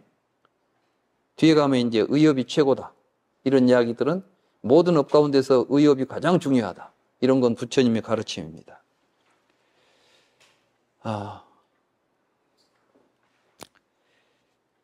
자해. 세종께서 바라나시에 이시빠따나 미가다야, 이시빠따나 미가다야가 이게 이제 녹야원이에요. 녹야원. 녹야원에 머무실 때 비구들에게 말씀하셨습니다. 비구들이여 자신도 해치고 상대방도 해치는 두 사람 모두를 해치는 세 가지 법이 있다오. 그 셋은 어떤 것인가? 그것은 몸으로 행하는 악행, 말로 행하는 악행, 마음으로 행하는 악행이라고. 비구들이여 이들 세 가지 법은 자신도 해치고 상대방도 해치고 두 사람 모두를 해친다오. 비구들이여 자신도 해치지 않고 상대방도 해치지 않고 두 사람 모두를 해치지 않는 세 가지 법이 있다오. 그 셋은 어떤 것인가? 그것은 몸으로 행하는 선행, 말로 행하는 선행, 마음으로 행하는 선행이라고. 비구들이여 이들 세 가지 법은 자신도 해치지 않고 상대방도 해치지 않고 두 사람 모두를 해치지 않는다오. 이 말은 역으로 말하면 나도 해치지 않고 상대방도 해치지 않고 모두를 해치지 않는 것이 선행이고 나도 해치고 남도 해치고 모두를 해친다면 그건 악행이다. 똑같은 말이죠. 돌려 말하나 이리 말하나 저리 말하나 결론은 그것입니다. 그래서 제가 항상 강조드리고 싶은 것은 부처님이 가르쳐준 말씀이니까 선행이다. 이게 아닙니다. 우리가 부처님은 내 말이 진실이다. 내 명령대로 행하라. 부처님 우리한테 한 번도 명령을 내린 적이 없어요. 모든 종교에서 대개 보면 이 명령문으로 나오죠. 그리고 내 말을 따르지 않으면 그 다음에 뭐가 나와요? 벌이 나와, 벌. 그래서 죄와 벌이라는 개념이 항상 절대자에게 절대자에 의해서 결정이 돼. 우리가 죄와 벌을 결정 못해요. 그 신이 죄라고 하면 죄가 되는 거야. 신이 벌이라고 주면 받아야 돼, 우리는. 그러니까 우리에게는 전혀 결정권이 없죠. 부처님은 그게 아니라 아무도 우리를 지배하거나 결정할 수 있는 존재는 없다는 거죠. 오직 자기 자신의 마음이 그것을 결정하고 지배한다. 그렇기 때문에 마음에 대해서 정확하게 이해하고 마음을 잘 다스려서 마음을 마음대로 쓸 수 있는 주인공이 되어라. 이게 부다의 가르침입니다. 그런 이야기들이 사실은 업설과 긴밀하게 연결되어 있다는 것을 우리가 깊이 생각하면서 이 경들을 읽어야 되겠습니다. 네, 시간이 많이 됐습니다. 오늘 대구 또 여러 법우님들이 많이 오셨습니다. 그래서 쉬는 시간을 좀 많이 가져야 될 것 같아요. 왜냐하면 쉬는 시간 아니면 이 법우님들하고 또 오랜만에 만났는데 함께 법담을 나누는 시간도 부족할 것 같아요. 그래서 한 30분 정도, 45분에 다시 공부 시작하기로 하고 첫 시간 공부는 여기서 마치도록 하겠습니다. 네.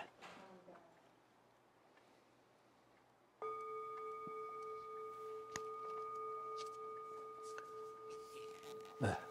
잘들 쉬셨습니까? 네. 부처님께서는 항상 나는 업을 이야기하는 사람이다. 그러니까 우리는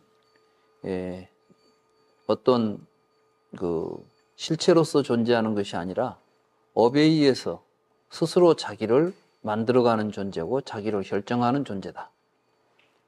이제 수타니빠따에도 보면 그런 이야기가 나옵니다.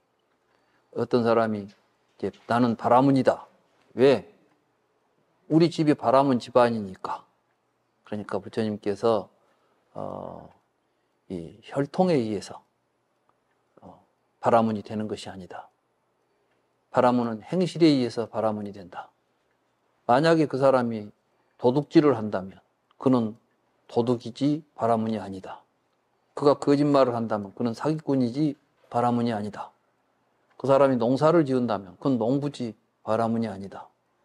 예, 우리는 태어나면서부터 어떤 신분을 가지고 태어나는 것이 아니라 우리가 하는 일이 나를 스스로 결정한다. 그런 의미에서 우리는 업보로서 존재하지 작자로서 존재하지 않는다. 이런 이제 말씀을 하신 겁니다. 그러니까 결국 우리에게 중요한 것은 우리의 삶이다. 내가 어떻게 사느냐가 내가 어떤 사람인가를 결정하는 것이지 내가 어떤 사람이기 때문에 그렇게 사는 것이 아니라는 이야기입니다. 도둑이 도둑질을 하는 것이 아니라 도둑질을 하니까 도둑놈이 되는 것입니다. 우리는 누구나 다 무엇이나 될 수 있는 가능성으로서 존재하지 무엇을 하도록 되어 있는 존재가 아닌 것이죠. 이제 그런 의미에서 청정하다고 말하는 것입니다. 우리가 이제 자성 청정심이라는 말 있죠. 우리는 뭐 자성 청정심 그러니까 이 안에가 청정한 마음이 본래 붙어 있다. 그런 의미가 아니라 이 자성 청정심은 변하지 않아요. 그 말은 무엇이냐면 내가 아무리 못된 짓을 했어도 내가 훌륭한 사람이 될 수 있는 가능성이 사라지진 않아. 말하자면 전에 내가 뭘 몰라가지고 못된 짓을 많이 했는데 부처님 법을 만나가지고 그러고 깨달았어요. 그 다음에 이제 전에 했던 모든 일들을 그치고 새롭게 자기 삶이 전개된다면 우리는 그 사람을 과거의 업 때문에 못된 사람이라고 해야 되겠습니까? 아니면 지금 행하고 있는 훌륭한 업 때문에 그건 훌륭한 성자라고 말해야 되겠습니까? 그 이야기가 앙굴리말라 이야기지 않습니까? 앙굴리말라는 부처님 만나기 전에는 살인마였습니다. 99명을 죽였어요. 마지막 100명을 죽이려고 작정을 해가지고 마지막에 부처님을 죽이려고 칼을 들고 쫓아오다가 부처님에게 가마를 받고 칼을 내려놓습니다. 그리고 출가해서 수행자가 됩니다. 그러고 나서 아행사라는 이름을 얻습니다. 아행사가 뭐예요? 아행사가 뭐냐면 비폭력이에요. 이제 난 더 이상 폭력을 행하지 않겠다. 그 뒤로 많은 사람들이 이제 보기만 해도 겁을 내고 이랬지만 부처님은 그를 아라한이라고 불렀습니다. 그리고 이렇게 말합니다. 나는 열의 가르침에 귀의한 이후로 나는 단 한 번도 사람을 해치려는 생각도 일으키지 않았고 그 누구에게도 악의를 품은 적이 없다. 우리가 생각할 때 99명을 죽인 그 업보를 어느 세월에 갚아내야 되겠습니까? 그렇지만 부처님은 내가 과거에 어떤 삶을 살았다 하더라도 그 삶이 잘못됐다는 것을 깨닫고 뉘우치는 순간 우리는 그 죄로부터 해방된다는 것입니다. 그래서 이제 부처님 법 가운데는 발로 하면 사라진다. 내가 잘못한 걸 스스로 나는 이런 잘못을 저질렀습니다. 이제는 이런 잘못을 저지르지 않겠습니다라고 말하는 순간 과거에 했던 모든 악업은 날아가 버리는 것입니다. 그래서 부처님법에서는 자기의 죄를 스스로 발로 하고 까발리고 나는 이렇게 못된 짓을 한 놈입니다. 이제는 그런 짓 안 하려고 나 작정했습니다. 이렇게 하는 순간 그 사람은 새로운 사람입니다. 우리는 이제 삶 속에서 그걸 보고 살아야 됩니다. 근데 우리는 항상 옛날 기억을 해가지고 아무리 뭐라고 해도 너 옛날에 그랬잖아. 또 하고 다 잊어볼 만하면 또 꺼내가지고 너 이랬잖아. 집에서 부부싸움도 보면 밤낮 그거더만. 맞죠? 다 잊어버렸어. 그런데 또 뜬금없이 생각이 나면 또 그놈 가지고 또 당신 뭐 이랬잖아 저랬잖아 하면 남녀를 불문하고 그러면 그 집은 깨지는 거야. 그래서는 안 돼. 이미 다 드러났잖아. 알고 있잖아 내가. 이미 발로 된 거야. 모르고 감춰놓은 것이 드러났으면 이제 문제가 되지만 이 발로가 된 이야기는 없던 거예요. 이제부터는 새로 가는 거예요. 이게 청정심이야. 그걸 자성청정심이라고 불러. 그게 우리에게는 다 있다는 거야. 이게 불성이에요. 이 업본이 있으나 작자는 없으니까 그게 가능한 거야. 내가 업을 새로 짓는 순간 나는 새로운 사람이 되는 것이지 옛날에 했던 행위가 오늘은 내가 아니라는 거지. 어제까지는 내가 도둑질했지만 오늘은 내가 다른 사람에게 선행을 베푼다면 나는 어제는 도둑놈이지만 오늘은 선행을 베푸는 선량한 사람인 것이죠. 맞죠? 그걸 정확하게 볼 수 아는 것을 지혜라고 그래요. 반야. 항상 이제 이 생각을 가지고 부처님은 그렇게 살라고 우리에게 가르친 것입니다. 그걸 명심하면서 이제 이 공부를 좀 해야 되겠습니다. 3-4 종기. 세종께서 사와띠에 제따와나 아나따 빈디까 사원에 머무실 때 세종께서 비구들에게 말씀하셨습니다. 비구들이여, 세상에는 세 종류의 사람이 있다고. 그 셋은 어떤 것인가? 그것은 마음이 종기 같은 사람, 마음이 번갯불 같은 사람, 마음이 금강석 같은 사람이라고. 그러니까 이제 마음이 참 중요한 거예요. 마음이 종기 같은 사람은 어떤 사람인가? 비구들이 어떤 사람이 마음이 종기 같은 사람인가? 비구들이 어떤 사람은 성질이 사납고 화가 많아서 사소한 말에도 화를 내고 흥분하고 성내고 격분하면서 원한과 분노와 불만을 드러낸다고. 마치 골문 종기가 장작개비나 사금파리에 스치면 많은 피고름을 흘려내듯이 어떤 사람은 성질이 사납고 화가 많아서 사소한 말에도 화를 내고 흥분하고 성내고 격분하면서 원한과 분노와 불만을 드러낸다고. 비구들이요, 이런 사람을 마음이 종기 같은 사람이라고 한다고. 혹시 이제 생각해 보세요. 내가 종기 같은 사람은 아닌가? 근데 의외로 이런 사람 많습니다. 그죠? 그러니까 이제 그런 걸 보면 딱 이 경을 생각해내야 돼. 아, 저 사람은 종기 같은 사람이구나. 나는 저런 종기 같은 마음을 써서는 안 되겠구나. 이걸 이제 반면교사라 그러죠. 그래서 이제 항상 이렇게 공부를 하라 그 말씀입니다. 비구들이여, 어떤 사람은 마음이 번갯불 같은 사람인가? 비구들이여, 어떤 사람은 이것은 괴로움이다라고 있는 그대로 통찰하고, 이것은 괴로움의 쌓임이다라고, 이것은 괴로움의 소멸이다, 이것은 괴로움 소멸에 이른 길이다라고 있는 그대로 통찰한다. 비구들이여, 마치 안목이 있는 사람이 칠흑같이 어두운 밤중에 번갯불이 번쩍이는 사이에 형색들을 보듯이 어떤 사람은 이것은 괴로움이다라고 있는 그대로 통찰하고, 이것은 괴로움의 쌓임이다, 이것은 괴로움의 소멸이다, 이것은 괴로움 소멸에 이르는 길이다라고 있는 그대로 통찰한다고.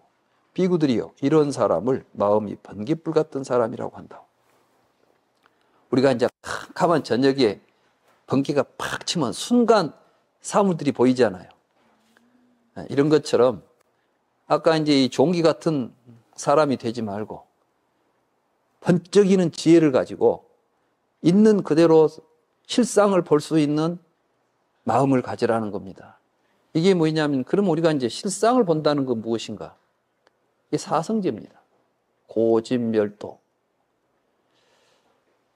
이 사성제는 부처님의 깨달음의 구체적인 내용이에요.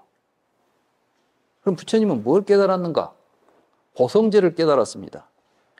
근데 고성제를 깨달았다는 말이 좀 얼른 쉽게 이해가 안 되죠. 뭐 괴로움을 느끼지 뭐 괴로움을 다 깨닫냐고 생각할 수 있잖아요. 부처님이 깨달은 것은 괴로움이라는 사실을 깨달은 게 아니라 괴로움의 실체를 깨달았던 거예요. 그 괴로움의 실체가 뭐냐면 오온이에요. 오온. 오온이라는 게 뭐죠? 색수상행식이죠. 이 색수상행식으로는 뭐냐? 이게 작자예요. 업보는 있으나 작자는 없다 그랬죠. 근데 우리는 그 작자가 있다는 생각을 하는 거예요. 작자의 모습이 5가지로 드러납니다. 하나는 내 몸이에요. 여러분들은 이 몸을 가지고 살지요. 태어나서 죽을 때까지 이 몸을 날아. 이게 색이에요, 색. 이게 색을 우리가 물질을 이렇게, 요즘 그 번역에 보면 색을 물질이라고 번역을 하는데, 예, 그렇게 번역하면 의미가 잘 드러나지 않습니다. 색은 물질을 의미하는 것이 아니라 내가 내 마음속에 그려놓고 있는 내 모습이에요. 여러분들은 가만히 눈을 감고 자기 모습을 한번 생각해 보세요. 그러면은 거울에 비친 모습, 사진에 드러나는 모습을 보고 자기 모습을 상상할 거예요. 그렇죠? 직접 자기 얼굴 보신 분.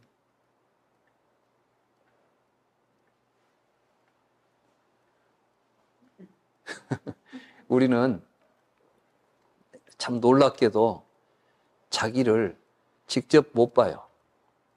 간접적으로 보죠. 거울을 통해서 보거나 사진을 통해서 봤지. 나도 아직 내 얼굴 본 적이 없어. 사진으로 보거나 뭐 이렇게 거울에 가서 보면 저 안에서 비쳤지 이 얼굴은 내가 본 적이 없어요. 근데도 자기 얼굴을 자기가 잘 알더라고. 가지고 근데 그 얼굴들이 다 비치는 얼굴이니까 사실은 거울은 반대로 비치지 않아. 그러니까 어떻게 보면 여러분들이 알고 있는 여러분들 얼굴은 반대로 비치는 얼굴을 내 모습이라고 보고 있는지도 몰라요. 근데 아무튼 우리는 그 모습이 나라고 보고 있는 거예요. 근데 그 모습도 또한 계속 변해가고 있음에도 불구하고 그놈을 통틀어서 나라고 보는 거야. 이게 이제 색온이에요. 온이라는 말이 뭐냐면 덩어리라는 뜻이에요. 그러니까 덩어리가 어떤 덩어리냐 그러면은 내가 어렸을 때 기억의 덩어리, 기억. 뭐 여러분들은 그렇잖아. 나는 어렸을 때는 몸이 약했어. 근데 몸이 약한 모습을 지금 제가 기억하고 있으면서 내 몸이라고, 내 몸의 형상이라고 생각해요. 이것도 이제 한 부분을 차지하고 있죠. 나 이제 중고등학교 가서는 운동해가지고 굉장히 건장했지. 그럼 그 모습이 또 거기에 쌓여요. 이걸 보고 집이라고 그래요. 집. 모인다. 모이면 뭐가 돼요? 덩어리가 되죠. 원이야. 그래서 우리들의 자아의식을 분석하면 우리에게는 5가지 자아의식이 내재합니다. 실제로 그렇습니다. 그게 뭐냐면 형체적으로 여러분들의 모습을 여러분들은 나라는 생각을 가지고 붙잡고 있어요. 그러니까 이제 이게 좀 몸이 말을 안 들은다 그러면 내가 병이 났다 이렇게 말하는 거지. 내가 병이 났다는 건 뭐가 병이 났다는 거예요? 이 형색이 문제가 생겼다는 거 아니야. 내가 늙었다는 건 뭘 의미해요? 젊었을 때의 모습이 아니다는 거야, 이제. 근데 그것도 내 모습이라는 거지. 달라졌지만 나라고 생각하니까 내가 늙었다는 생각을 하는 거야. 이런 식으로 해서 우리는 생로병사가 이 오온 때문에 벌어지고 있어요. 그래서 이제 색, 그 다음에 수라는 건 감정입니다. 이 감정을 자아로 취하고 있습니다. 기분이 나쁘다. 누가? 내가. 그러니까 기분 나쁜 놈이 하나 있는 거야. 이것도 여러분들의 삶 속에서 여러분들이 느꼈던 감정들이 모여가지고 나는 무엇을 좋아해. 이런 말 하지요. 감정적 자아가 있는 거예요. 그걸 좋아하는 내가 있다는 거야. 마치 태어나면서부터 그걸 좋아하는 내가 늙어 죽을 때까지 좋아할 것처럼 생각해. 그런데 절대 그렇지 않습니다. 난 솔직히 어렸을 때 인삼이 그렇게 싫었어. 우리 어머니가 삼계탕을 끓여주는데 미워 죽겠어. 그 삼만 안 넣으면 맛있게 먹겠는데 그 삼을 넣어가지고 닭고기도 못 먹게 만드는 거야. 그러니까 제발 좀 저것만 안 넣으면 좋겠는데 몸에 좋다고 꼭 넣어요. 그래놓고 억지로 먹으라고 하니까 얼마나 고역이야. 근데 지금은 없어서 못 먹지. 어? 아니, 밋밋한 이 죽보다는 삼을 넣는 게 더 맛있다고? 그럼 나 변했잖아. 어떤 놈이 나예요? 삼계탕을 좋아하는 놈이 나야? 삼계탕을 싫어하는 놈이 나야? 근데 우리는 싫어하던 내가 좋아하게 됐다는 거야. 그러니까 변했는데도 그 안에 똑같은 놈이 하나 있다는 생각을 하고 있는 거예요. 그것은 무엇을 의미하냐면은 싫어하던 나와 좋아하던 나를 모아가지고 붙잡고 있는 거예요. 이게 취예요. 이게 이제 취해가지고 덩어리가 되어서 붙잡고 있다 그래서 오취온이라고 말하는 거예요. 무슨 이야기인지 아시겠어요? 이 구조는 사실은 그렇게 간단한 이야기가 아니에요. 그러니까 부처님께서 고성제를 깨달았다는 것 자체가 간단한 이야기를 이야기하고 있는 게 아니라 나의 괴로움이라고 하는 것은 이 5가지를 내가 나라는 나의 존재라고 취해가지고 붙잡고 있는 상태가 괴로움이라는 거야. 이게 이렇게 있는 한은 계속 괴로움이 나와. 왜? 여러분들은 태어났습니까? 안 태어났습니까? 뭐가 태어났어요? 여러분들이 태어났다고 하면은 첫째는 몸이 태어났다 이렇게 말하죠. 내 몸만 태어났냐? 아니, 몸속에 정신도 같이 들어서 태어났다고 생각해. 태어날 때부터 내가 느낌도 내 안에가 있었고, 이 생각하는 능력도 있었고, 행동을 하는 능력도 있었고, 분별을 하는 능력도 있는 내가 태어난 거예요. 그러니까 태어났다는 것은 온전히 실제하고 있고, 실제하는 것이 나라고 생각하기 때문에 그놈이 태어나서 늙어 병들어 죽는다는 생각까지 이어지는 거예요. 맞죠? 이 속에 뭐가 나타나요? 태어나서 늙고 병들어 죽는 구조 속에서 뭐가 있어요? 우비고뇌가 있는 거야. 말하자면 괴로움이 있단 말이에요. 그러니까 부처님께서 고성제를 깨달았다는 것은 오온으로서 살아가는 삶이 괴롭구나. 이걸 깨달았습니다. 그래서 이제 고성제에 대한 깨달음. 이러한 사실들을 알아차리고 사는 사람이 번갯불 같은 사람이에요. 근데 우리는 대부분 이런 걸 모르고 사는 거예요. 이게 이제 지혜예요. 번갯불은 지혜에 해당하는 겁니다. 그럼 이 오온을 나라고 붙잡고 있는 것이 왜 이런 일이 벌어지고 있죠? 왜 이런 일이 벌어져요? 이게 바로 사실은 나라고 할 만한 것이 없어. 업보만 있지 작자는 없다는 사실을 모르기 때문이야. 이게 무명이에요. 그 무명을 가지고 사니까 살면서 계속 내가 있다는 생각을 가지고 내가 있다는 생각을 만들어. 이건 과학적인 이야기예요. 이건 이제 신비한 이야기도 아니고 뭣도 아니고 얼마나 과학적이냐면 애들이 성장하면서 자아의식이 만들어지는 것은 어떻게 만들어져요? 행동을 통해서 만들어져요. 어떤 행동을 하고 그 행동의 결과로서 내가 무엇인가를 계속 인지하게 되는 거예요. 이해가 돼요? 내가 축구를 하다 보니까 축구 선수라고 나를 생각하게 되는 거야. 내가 축구를 안 했다면 내가 축구 선수 될 일이 없는 거지. 그러니까 우리는 어떤 행동을 하게 되면은 그 행동들이 결국은 자아의식을 형성하는 구조로서 그걸 모아서 뭐가 만들어지는 거야. 이걸 보고 유의라고 그래. 뭘 만든다고 그래서. 쌍카라라고 부르는 거예요. 그 일을 몇 가지로 하느냐? 3가지로 한다는 거예요. 어떻게? 신구이. 그걸 이제 삼행이라고 말하고 그걸 업이라고도 부르는 거예요. 그래서 우리는 이제 이러한 삶을 통해서 나라고 하는 생각이 일어난과 동시에 나 아닌 것이라는 것도 우리는 구별하게 돼. 그래서 우리는 근본적으로 나와 남을 분별하는 의식 구조를 가지고 우리의 삶이 출발합니다. 아시겠어요? 이해가 되시죠? 그래, 그러니까 내가 있다는 생각을 하고 살기 때문에 나와 남을 분별하는 마음이 일어나. 근데 이 분별하는 마음이 일어난과 동시에 대상이 이제 생길 거 아니야. 뭘 구별하는. 그 구별을 뭘로 해요? 이름과 형색을 가지고 해. 이게 뭐예요? 종이죠. 종이죠. 이름이 종이라는 이름을 가지고 있는데 형색이 이런 모습을 가지고 있습니다. 우리는 이걸 보고 종이라고 불러요. 누가 도화지에다 이런 그림을 그려놓고 이게 뭐냐 그러면 종 그렇게 부르죠. 근데 또 이게 밥그릇을 먹은 사람 뭐라고 부르겠어 이거? 이거 보니까 우리 옛날에 쓰던 나는 뭐 종이라고 그래서 별것인 줄 알았더니 우리는 날마다 여기다 밥 먹었더라고. 이거 육이 아니에요, 육이. 그래. 우리가 여기다가 이름을 육이라고 붙여. 그 다음에 육의 형태를 거기다가 결부시키면 이건 뭐가 돼요? 이건 밥그릇이 되는 거야. 이렇게 우리는 이름과 형색을 가지고 대상을 만들어 놓고는 그것이 밖에 있다라고 생각하는 거야. 놀랍게도 이것을 밥그릇이라고 보든 무엇이라고든 보면 그것을 보는 것을 무엇으로 봐요? 눈으로 보고 귀로 듣고 그러죠, 이렇게.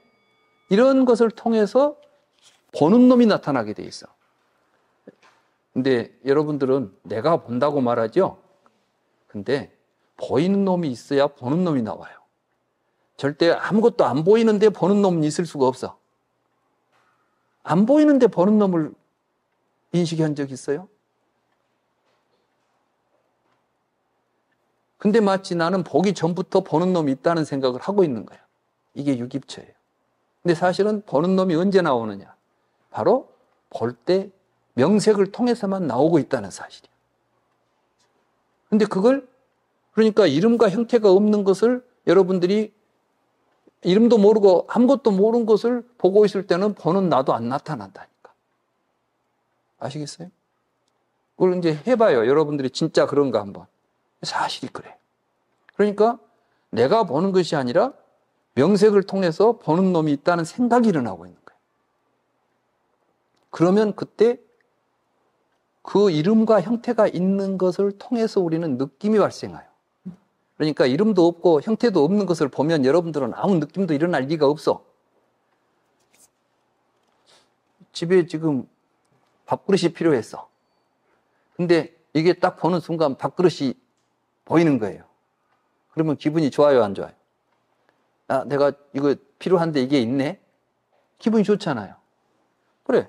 이렇게 우리는 뭔가 내가 알고 있는 이미 경험된 구조 속에서 사물을 접촉할 때 우리에게 감정이라는 것이 일어나는 거예요. 그러니까 감정은 안에서 고유한 사물이 아니에요. 나는 무엇을 좋아하고 있는 것이 내 안에 존재하는 것이 아니야.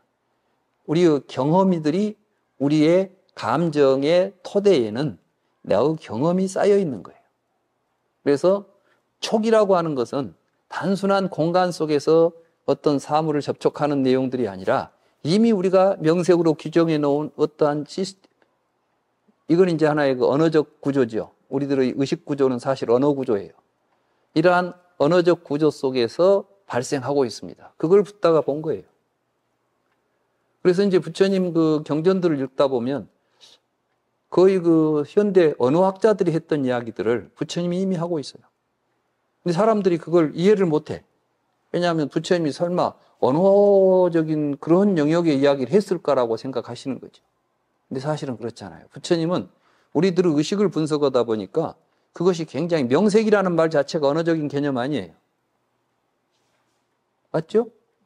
쉽게 말하면 명은 이름이면 색은 명사면 색은 형용사예요. 우리가 이걸 이야기할 때 그릇은 그러면 그릇을 형용하는 말들이 있죠. 둥글고 뭐 이렇게 생긴 그릇 그렇게 말할 때 명사를 형용하는 것이 형용사예요. 근데 사실은 형용사가 없는 명사는 의미가 없어. 그래서 언어 구조를 이야기하는 거예요. 명색이라는 게. 물질 정신 이런 얘기 아니라고. 그런데 이게 아비달마 불교 때 명색을 물질과 정신, 그러면서 육체와 마음, 육신과 마음 이런 식으로 이제 번역을 해놓으니까 본래 부처님이 우리에게 이야기하고자 했던 고성제, 고집성제의 의미를 지금까지 불교적으로 제대로 해석한 적이 없어요. 그래가지고 고집성제, 그러면 뭐 가래가 집이다 이렇게 말해버리는 거예요. 그러한 작용을 일으키는 걸 가래라, 갈망하는 마음이 그러한 작용을 하기 때문에 가래라는 말을 쓰는 거이지 가래 그 자체가 집성제가 아닌 거예요. 그래서 이제 이러한 연기의 구조가 12연기에 부처님이 깨달았던 연기법이 바로 그걸 깨달은 걸 고집성제를 깨달았다고 말하는 겁니다. 유전문을 깨달은 것이. 그러고 나서 이것을 소멸할 길이 있다는 사실을 알게 되죠. 왜? 원인에 의해서 나타난 현상이니까 원인이 사라지면 결과도 사라진다. 인과관계가 있잖아요. 그래서 이제 멸성제를 부처님은 깨닫게 되고 그걸 구체적으로 실천하는 길이 있다는 사실을 알게 돼요. 그 멸성제를 성취하기 위해서 구체적으로 우리가 어떻게 해야 되는가를 부처님이 깨달은 거예요. 이게 팔정도예요. 정견을 가져야 된다. 정견이라는 게 바로 그 과정을 정확하게 이해해야 된다. 그러고 나서 살아가야 된다. 그런 삶을 통해서 우리에게 고통이 없는 행복한 삶이 나타난다. 이게 열반입니다. 근데 자꾸 생사해탈, 이제 안 죽고 열반을 얻게 되면 이제 태어나지 않는다. 뭐 이런 말들을 자꾸 해. 어디를 봐도 다시 태어나지 않는다는 말은 없어요. 근데 자꾸 이제 뒤에 가서는 아비달마적으로 이제는 열반의 경지에 가게 되면 생사를 멈추니까 생사를 멈추려면 어떻게 돼요? 죽은 다음에 열반은 다음엔 다시 안 태어나야 되겠죠. 굉장히 애매모호한 표현을 하는 것입니다. 근데 이런 이제 이야기들은 그래서 여기 지금 이야기에 이 번갯불 같은 마음을 가진 사람이라는 게 간단한 이야기가 아니에요. 여기서는 이제 이것은 괴로움의 소멸이다. 이것은 괴로움의 또 소멸에 이르는 길이다라고 통찰한다는 것은 사성제에 대해서 꿰뚫어 본다는 이야기예요. 이게 이제 지혜입니다. 이게 우리가 반야를 성취한다는 것은 사성제를 꿰뚫어 보는 것을 의미하는 것이죠. 비구들이여 어떤 사람이 마음이 금강석 같은 사람인가? 비구들이여 어떤 사람은 번뇌를 소멸하여 번뇌가 없는 심해탈과 해해탈을 지금 여기에서 스스로 체험적 지혜로 체득하고 성취하여 살아간다. 비구들이여 마치 그 어떤 수정이나 돌도 부술 수 없는 금강석처럼 어떤 사람은 번뇌를 소멸하여 번뇌가 없는 심해탈과 해해탈을 지금 여기에서 스스로 체험적 지혜로 체득하고 성취하여 살아간다. 비구들이여 이런 사람을 마음이 금강석 같은 사람이라고 한다. 결국 이제 지혜를 통해서 사성제를 성취한 사람이 팔정도를 실천하게 되면 결과가 마음이 열려요. 마음이 해탈한다는 것은 마음이 모든 욕망으로부터 벗어나는 것을 이야기합니다. 해탈이라는 것은 무지로부터 벗어나는 것을 이야기해요. 그러니까 이제 무지와 욕망, 탐욕으로부터, 욕망으로부터 벗어난 상태에 이르게 되면 그 마음은 불괴, 무너지지 않는다는 거예요. 왜? 이제 이렇게 행복해졌는데 더 이상 어떠한 문제도 일어나지 않으니까 이 마음을 깰 수가 없어.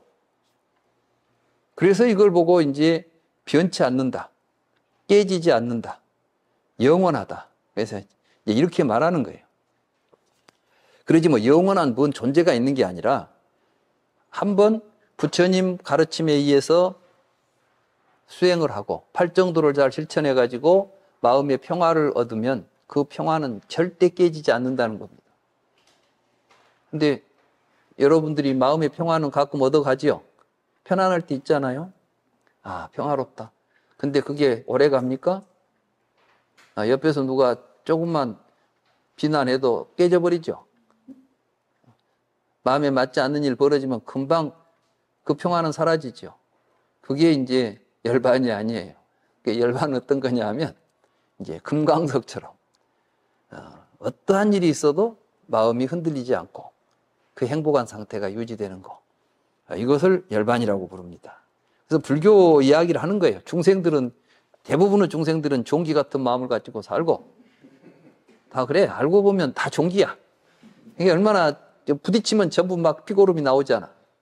이게 우리가 살고 있는 현대사회는 더더욱 치열한 경쟁. 이 경쟁 속에서 살고 있는 모든 존재들은 종기 같은 존재들이에요. 우리는 그걸 알아야 돼. 그래서 이제 나는 그 종기같이 살지 않고 사성제에 대한 올바른 통찰을 해가지고 금강 같은 마음으로 행복한 평화로운 삶을 살아야 되겠다. 이게 불교입니다. 이 세 법을 이제 이렇게 이야기하는 것이죠. 피해야 할 사람. 비구들이여 세상에는 세 종류의 사람이 있다오. 그 셋은 어떤 것인가? 비구들이여 어울려서도 안 되고 가까이 해서도 안 되고 모셔서도 안 되고 피해야 할 사람이 있다오. 비구들이여 어울려서도 안 되고 가까이 해서도 안 되고 모셔서도 안 되고 조심해야 될 사람이 있다오. 비구들이여 어울리고 가까이 하고 모셔야 할 사람이 있다오. 비구들이 어울려도 안 되고 가까이 해도 안 되고 모셔도 안 되고 피해야 할 사람은 어떤 사람인가? 한 사람은 이제 피해야 될 사람이고 한 사람은 좀 조심은 해야 되는데 피할 정도는 아니지만 좀 조심해야 될 사람. 마지막 어떤 분이에요? 이거는 우리가 잘 모셔야 될 사람. 이걸 알고 살아야 돼요. 이게 이제 이런 이야기들은 부처님이 얼마나 현실적인 이야기를 했는가를 알 수 있겠죠. 특히 이 앙구따라 니까야가 좀 의미 있는 것은 뭐냐면 대부분 쌍유타까지는 일반적인 수행자 중심으로 수행 위주로 해서 이야기를 하다 보니까 이런 소소한 일상적인 삶에 대한 가르침들이 좀 부족한 면이 있습니다. 근데 앙구따라는 이제 부처님이 평소에 일반 생활 속에서 했던 여러 생활 법문들 이런 것들을 다시 이제 그 앞에서 정리 못한 것을 다시 정리한 부분이 있기 때문에 이러한 내용들이 훨씬 더 우리 일상적인 삶에는 다가오지요. 부처님이 가까이 해서는 안 되고 또는 모셔야 하고 뭐 이런 이야기들이 있으니까 어떤 사람은 성격이 고약하고 추잡하고 의심스러운 행동을 하고 은밀한 행동을 하고 사문이 아니면서 사문이라고 자칭하고 청정한 수행자가 아니면서 청정한 수행자라고 자칭하고 속이 썩어서 더러운 것이 흘러나오고 천성이 추악하다. 요즘 우리가 많이 보는 모습들 아닙니까? 비구들이요, 이런 사람과는 어울려서는 안 되고 가까이 해서도 안 되고 모셔서도 안 되고 피해야 한다. 왜냐하면 설령 이런 사람을 본받지 않을지라도 사악한 친구가 있고 사악한 동료가 있고 사악한 것이 있는 사람이다라는 악명이 퍼지기 때문이라고. 그러니까 못된 친구 사귀면 같이 벼락 맞은다니까. 누가 보면 아저가 누구 친구야 그래 버리면 어떻게 돼요? 뭐 조폭 들하고 같이 어울리고 있으면 저 조폭 친구야 그러면 이제 같은 사람 되는 거예요. 그러니까 이런 사람은 피해야지. 가까이 하지도 말고 이건 도망 다녀야 돼. 이런 사람 보면 이런 이야기입니다. 비구들이요, 어울려서도 안 되고 가까이 해서도 안 되고 모셔서도 안 되고 조심해야 될 사람은 어떤 사람인가? 어떤 사람은 성질이 사납고 화가 많아서 사소한 말에도 화를 내고 흥분하고 성내고 격분하면서 원한과 분노를 드러낸다오. 비구들이 마치 곪은 종기가 장작개비나 사금파리에 스치면 많은 고름을 흘려내듯이 어떤 사람은 성질이 사납고 화가 많아서 사소한 말에도 화를 내고 흥분하고 성내고 격분하면서 원한과 분노와 불만을 드러낸다오. 마치 띵둑과 나무 불쏘시개가 장작개비나 사금파리에 스치면 많은 톡톡대는 소리를 내듯이 어떤 사람은 성질이 사납고 화가 많아서 사소한 말에도 화를 내고 흥분하고 성내고 격분하면서 원한과 분노와 불만을 드러낸다고.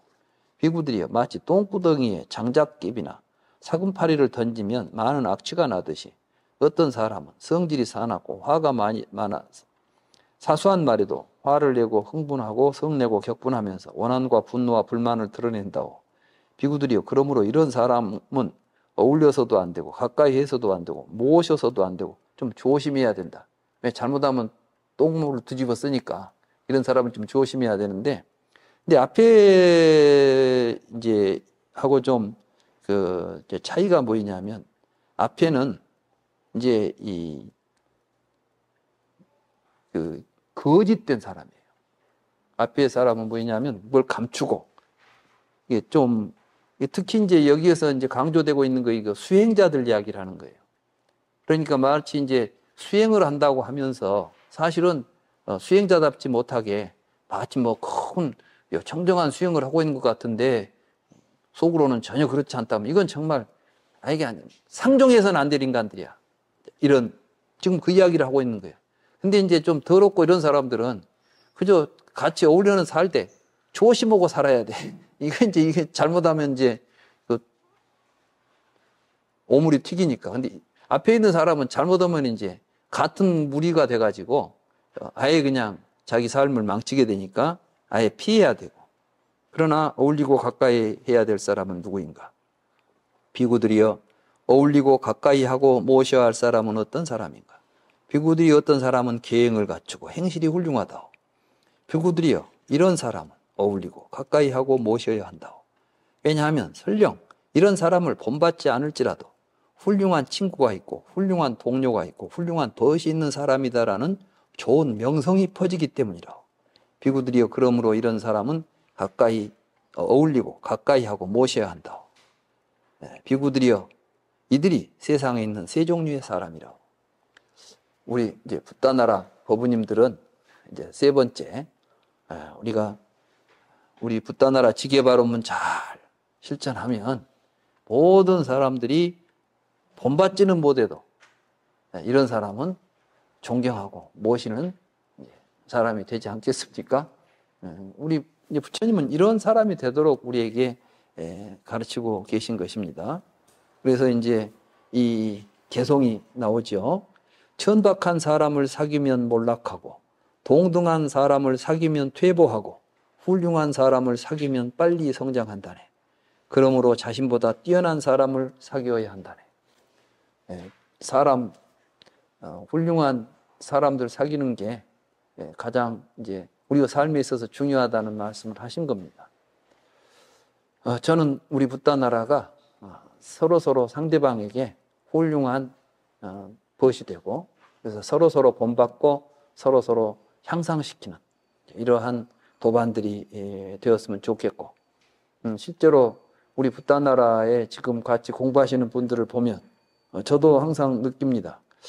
정말 본받을 분들이 많은 분도 여러 분야에서 이분은 이런 좋은 점이 있구나, 이런 걸 느끼면서 굉장히 저도 이제 공부에 도움이 되고, 또 이 경을 보니까 더더욱 우리 붓다나라 여러 법우들이 생각이 납니다.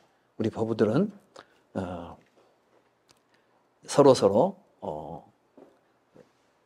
다른 사람의 행실을 본받을 수 있는 행실을 하고 계행을 갖추고 훌륭한 행실을 갖추어서 서로 어울리고 가까이 하고 모시는 이러한 우리 공동체가 되었으면 하는 생각입니다.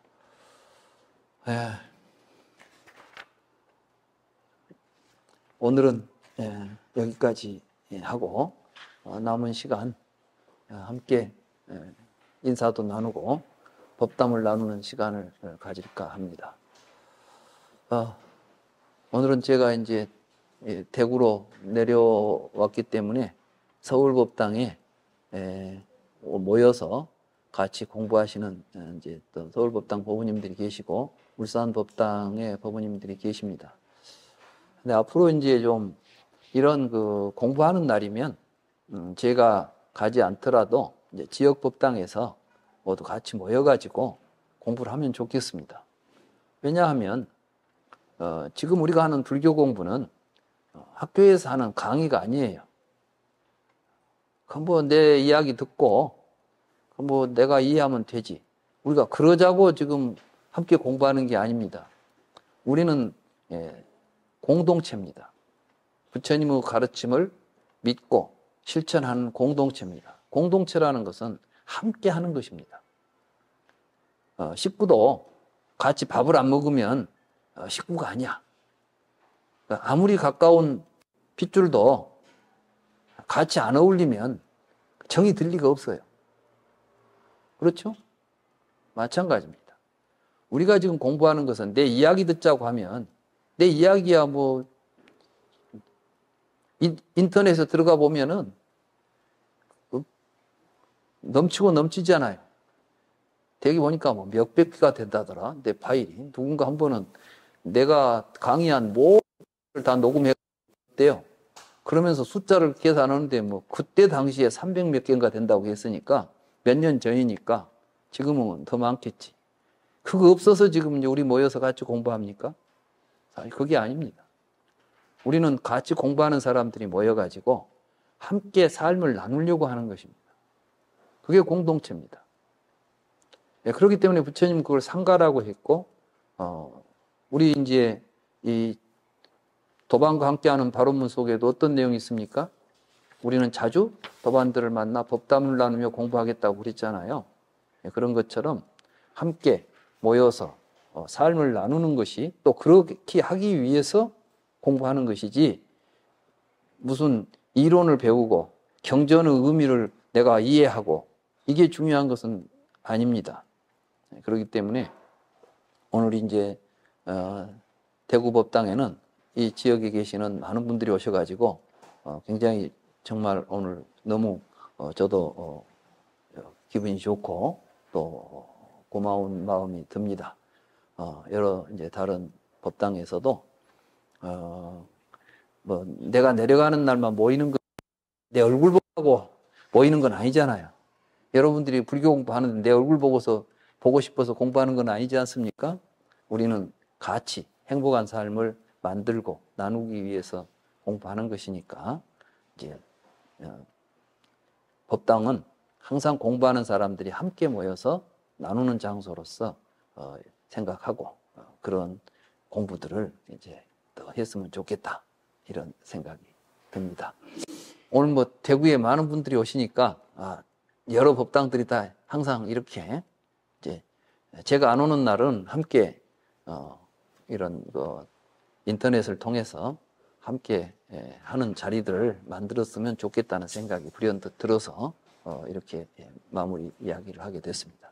감사합니다.